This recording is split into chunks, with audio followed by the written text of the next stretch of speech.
नमस्कार, मेरा नाम रवीश तिवारी है और आप एसआर प्राइम न्यूज़ देखना शुरू कर दिए हैं। इस वक्त हम मौजूद हैं पूर्वी चंपारण जिले के मधुबन विधानसभा क्षेत्र अंतर्गत थरबटिया में और हमारे साथ जन स्वराज पार्टी के युवा अध्यक्ष जगन साहू जी उपस्थित हैं।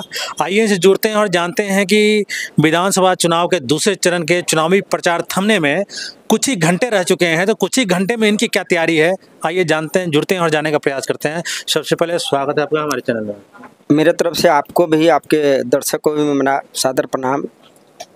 जगन जी, चुनाव प्रचार थमने में कुछ ही घंटे समय रह गए हैं, क्या तैयारी आप लोग की रही है बहुत कम समय में?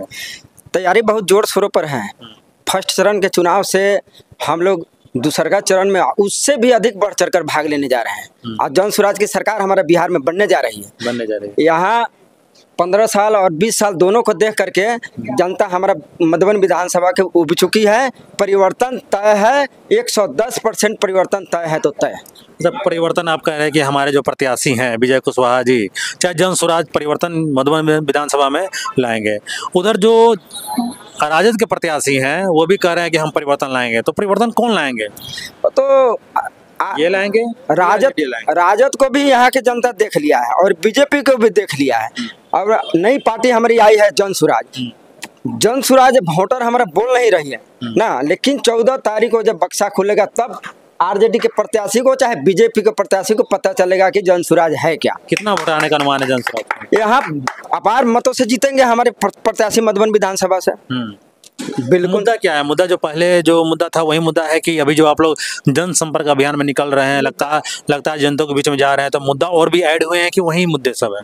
मुद्दा पलायन, शिक्षा, रोजगार ना, ये दोनों पार्टी से अलग हटकर मेरा पार्टी का मुद्दा है। जो उस मुद्दा पर सबसे पहले जो प्रवासी हैं, जो अदर प्रदेश से आए हैं, जो वोट परसेंटेज बढ़ा है, उससे बयां करती है कि सरकार बदलने जा रही है बिहार में।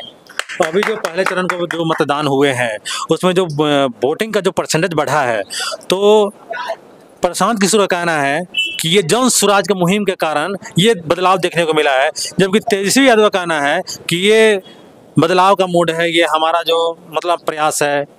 तो किनका प्रयास है कारण ये इतना परसेंटेज बढ़ा है? ये प्रशांत जी का प्रयास है। परसेंटेज बढ़ने का मतलब हुआ कि जितने अदर प्रदेश से प्रवासी आ रहे हैं वो वोट कर रहे हैं जन स्वराज को, उससे परसेंटेज बढ़ी है और परसेंटेज बढ़ने का कारण है कि बदलाव बिहार में तय है। अच्छा, विरोधी नेताओं का कहना है कि ये तो वोट कटवा पार्टी है, प्रशांत किशोर को उपाधि देकर रखे हुए हैं।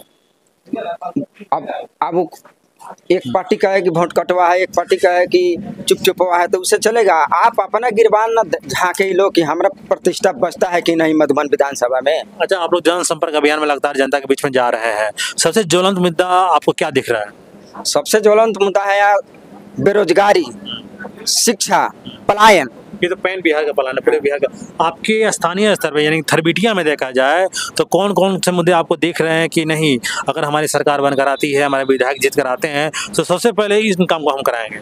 आपके पंचायत स्तर पर? हमारे पंचायत स्तर पर सबसे पहले गरीब को शिक्षा की व्यवस्था होनी चाहिए। शिक्षा के लिए हमारे जितने भी गरीब तबका के लोग हैं बेचैन है कि हाँ, हम अगर परिवर्तन होती है, मेरी जन स्वराज की सरकार बनी है, तो धनिक गरीब हर समुदाय के बच्चों को शिक्षा मिलेगा, उच्च स्तरीय शिक्षा मिलेगा। इस पर ज़्यादा फोकस है लोगों का। आप युवा अध्यक्ष हुए हैं, ठीक है, युवा अध्यक्ष होने के नाते युवाओं के लिए, ठीक है, क्या क्या आपके पास प्लानिंग है? अगर युवा अध्यक्ष होने के नाते युवाओं के लिए प्लान है कि मेरी अगर सरकार बनती है तो इतना युवा है जो पढ़ना चाहते हैं पढ़ेंगे और जो यहाँ काम करना चाहेंगे, जिस तरह की उनकी क्वालिफिकेशन होगा उस तरह का यहाँ व्यवस्था दिया जाएगा, यहीं काम करेंगे और बिहार में ही रहेंगे। यही काम करेंगे। अच्छा, अभी जो विधायक हैं, कितने काम किए हैं? विधायक जी का तो काम किए रहते थे, जहाँ जा रहे हैं वहाँ उनका विरोध हो रहा है। 90% लोग उनके विरोध में है। पूरे पकड़ीदल में हुआ है, फेनहारा में हुआ है, मधुबन में हुआ है, 90% उनके विरोध में। विकास का काम नहीं हुआ है। आप विधायक बने ना किसी क्षेत्र में ना गए, ना किसी से मिले, ना व्यवहार, इतना गिना आपका कार्यकर्ता उसे मिलते हैं, अब बाकी लोग आपको वोट देने वाला है खाली रह गया है। नाम बोलते हैं कि रोड देखिए, फ्लाईओवर देखिए, विकास नहीं हुआ है हमारे मधुबन विधानसभा में। विकास है तो कोई जनता का हम उनको कह रहा है कि विकास बाबू है, विकास किए हैं तो बताना चाहिए ना। विरोध हो रहा है पूरा, 90% विरोध में है उनके। चलिए, बहुत बहुत शुक्रिया। तो ये थे युवा अध्यक्ष हुए जगन साहु जी। काफ़ी बेबाकी से, काफ़ी प्रखर तरीके से इन्होंने अपनी बातों को रखा। तो आपको ये इंटरव्यू कैसा लगा कमेंट सेक्शन में ज़रूर बताइएगा। मिलते हैं अगले वीडियो में, तब तक के लिए धन्यवाद।